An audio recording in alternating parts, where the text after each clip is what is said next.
Okay. Yes, Frank Chikane was the only student who was willing to testify. He has been very courageous from a very early age. He was a young fellow. I mean, short as he is, very, very young fellow those days. Frank Chikane. So I said, Frank Chikane, please, you testify on those. I will testify on behalf of staff. You testify on behalf of students. So we go up there. Frank starts. Then Judge Stedman asks Frank, why did you, start throwing stones at the police when they came in? Why? These are the officers of law and order. Frank Chikane says to Judge Stedman, you will say so as a white man. You know, a white policeman in a township spreads terror. That's what he could. He said, what? You said law and order officers? I said, yes. When we see a policeman in the township, it's just terror. It was so, and the way he said it, he was the only one. For that, he never passed a single course at TEFLOP. Frank had to drop science at TEFLOP and leave, and became a theologian later. So that's what happened to Frank Chikane before they poisoned his shirts and other things. There's where it started. Frank Chikane has that history. Yeah. So I stood up to present a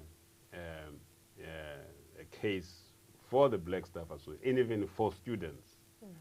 The oral evidence there became part of the book.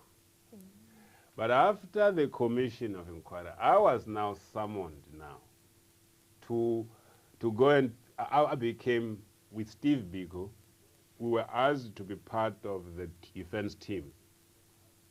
Steve Biko was going to defend Watera on the philosophical basis of black consciousness. I had to go and defend the black consciousness arts, because we used to run Africa Arts Festival at TEFLOP until it was banned with everybody else. So they said I should be a star witness for the arts, and Steve Biko was a star for the origins of black consciousness in the country. The oral evidence in both the commission and the criminal case in Pretoria became was the basis for the TEFLOP testimony. So after that, we came together as Black Staff and said, no, I think these are useful information. Let us collate it, systematize it, and let's publish it. And they asked me to write the preface to the book and to edit it, with the late Kendrick Maja, who was very, very active in doing that. So that's where it started. But it was really the outcome of the commission and the SASO BCP, BPC, case in Pretoria, the Supreme Court. You briefly talked about student and staff interaction. Can you expand more on the relationship? Isn't it you were accused of instigating students and staff? So can you? Yeah, we. Firstly, we were much younger. So at various levels, we could relate very, very well with students. But secondly, their concerns were our concerns. I mean, if you are getting 45% of your white counterpart, and you are doing more work and you are better qualified, that sharpens that. So there was that kind of solidarity between us and the black students, the students at TEFLOP. Very strong, solidarity. And I think a number of fronts we mobilized, together. On the Frelimo question, because we found common cause with the Frelimo. So when SASO organized these rallies in the country at TEFLOP, the Black Thought Association went public in support of those rallies. And that's where the problem started. And that's why we were summoned to court. And then there used to be a guy in physics I forget his name now. He used to be a lab technician in physics. During those days, I don't know what happened when, on that day when students were in a mad rage, he forced his way into a lab and the students beat him to pulp. I mean, he nearly died. He was bleeding, you know. I forgot his name now. They beat him to pulp because he was swearing at them and he was saying that you are here, you know, singing, you know, Bantu songs, you know, you kefas, you know, he became so rude. They beat him to pulp. Rapport, this newspaper was new then. On the front page of Rapport, they wrote out, they had me there. You know, I'm dark, but they made me look very swarthy, extremely devilishly black. They have my photo there, and they have this guy's photo bleeding for the front page. Is a Die Swart Magman and Die Slagoffer. They're the black power man and the sacrificial lamb. That Die Slagoffer means here is a white man being sacrificed by this bloodthirsty Swart Magman. And I am telling you, I never slept. Before I got to my house, I'd have to drive around so many times to make sure that there's nothing. I would walk into the yard and then there would be shots all over the place. Oh, that's terrible. I used to have, those days I used to like jazz. I would buy at least 6 albums. Those days we used to buy albums, not nowadays where you CDs.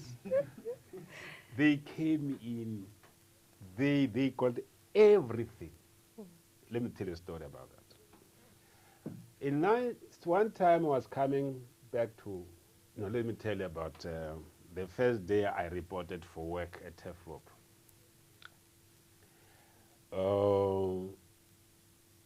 It was early January. So I come to work there. Those days we used to have these keepers with a lining here, blue and red lining. I don't know what to remember. So I had that, and I thought I was well dressed. I looked decent. Janssen, whom I'm sure, I don't know whether you would know Janssen, I don't know this other. There was a guy there called Janssen, a terrible guy, who was a second grade clerk then. So I get to his office, and he was responsible for office and keys and stuff like this, and brooms. So I go to his office and said, no, could you give me the keys? I just assumed, he knew that I was going to teach. Janssen takes a turn around the door, comes with a big bunch of keys, a broom. He gives me a bunch of keys and a broom, assuming that I was going to sweep the office. I couldn't believe a bunch of keys and a broom, Hanyo. I said to myself, this South Africa is something else. Anyway, as I was coming, I left Pretoria at about 5 o'clock, 6 o'clock in the evening. It was getting dark, I think.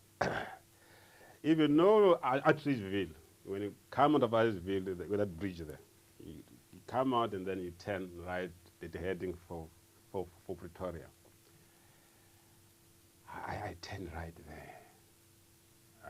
Those days I had to drive a Peugeot 404, old type.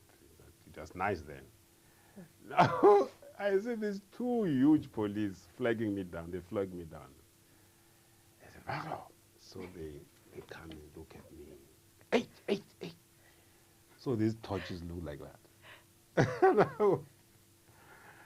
I had books on the back seat called, Geslen Kondo, literary criticism, I was. He said, yeah. On said, no, on said you agree. Yes, Konto with Izwe. I said, no. I said, no, man. This is my name. He said, no, man. I was beaten to pulp. And what is the literary criticism? They bundled me. They took me to central prison. I was beaten the whole night. In the morning, I had to offload bags of coal from one truck to another and back to the same truck.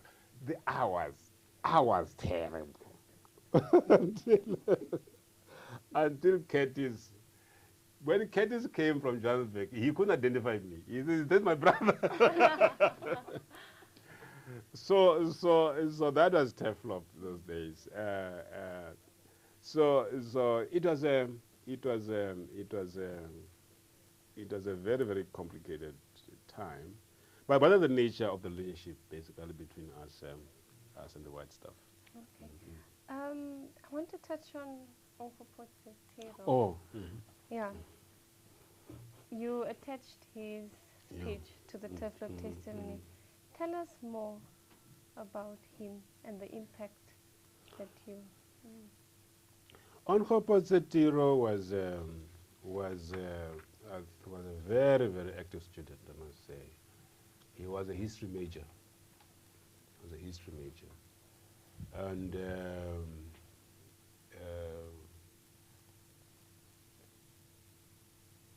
looking very ordinary when you looked at him, very casual looking. He was not your Steve Biko, very charismatic, but a very quiet, very, very strong character he was, and very, very committed to the things that at the beginning when he came in, the students didn't take him seriously, really didn't take him seriously. But he grew, particularly when he was now doing third year history, and had, influence of Terra Likota, Aubrey Mukwena, had the influence of particularly Steve Biko, Bani Pichana, Henry Nengekulu. These guys had a lot of impact on Abraham Tiro. And he was asked to speak at the graduation ceremony in 1972. And as usual, those days, we were, objects of study, curiosity objects. So they would invite farmers all over the country to come and see these Bantu kids getting their degrees. And our own parents wouldn't be given any seats. But it'd be full of whites throughout. A few black kids up there on the stage, but the hall will be full of whites and a few senior black academics. Theo wouldn't take that. That was, he said, "Look, this is what I'm talking about apartheid. I'm graduating here. I don't even know one of you guys here in front of me. Where do you come from? My mother is standing outside there, and you're not allowing her to come in. Why?" That is what led to Tiro's demise. And those days, for a black student to stand up, surrounded by a sea of white faces, to say those things needed tremendous courage. I mean, tremendous courage. We were even scared for him as he said that ourselves. But that's the kind of person he was. Not melodramatic, but very sincere, very earnest in the things that he said. And of course, he as you know, he had to flee with Henry Nengekulu, with somebody called Mohapi, quite a number of guys went to Botswana. And of course, you know the story of the parcel bomb, which we are told, may have been manufactured in the physics laboratory at Teflop. And that's what happened. Thank you. But he was a tremendous young fellow. He was a tremendous young fellow.